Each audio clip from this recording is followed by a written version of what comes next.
Hi అండి. మీలో ఎంతమందికి దొండకాయ వెల్లుల్లి కారం తెలుసో కామెంట్ చేయండి. అలానే ఇది నోటికి రుచిగా చాలా బాగుంటుంది కదా. మరి లేట్ చేయకుండా ఎలా ప్రిపేర్ చేసుకోవాలో చూపిస్తాను. ముందైతే ఒక మిక్సీ జార్లోకి ఒక 2 మీడియం సైజు ఆనియన్ని కట్ చేసి వేసుకోవాలి. అలానే ఒక గుప్పెడు వెల్లుల్లి రెబ్బలు, రుచికి తగినంత కారం వేసి కచ్చాపచ్చాగా గ్రైండ్ చేసుకోవాలి.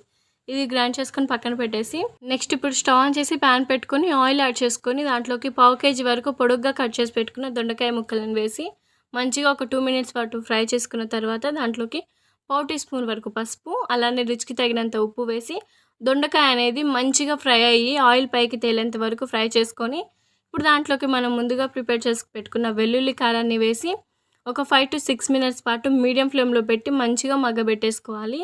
సో అప్పుడే టేస్ట్ అనేది బాగుంటుందండి. ఎప్పుడు చేసినా ఇలా ట్రై చేయండి, మంచిగా ఉంటుంది. సో 5 మినిట్స్ తర్వాత కొంచెం కొత్తిమీర వేసి స్టవ్ ఆఫ్ చేసుకొని సర్వ్ చేసుకోవటమే. నచ్చితే లైక్ కొట్టి ఛానల్ని సబ్స్క్రైబ్ చేసుకోండి.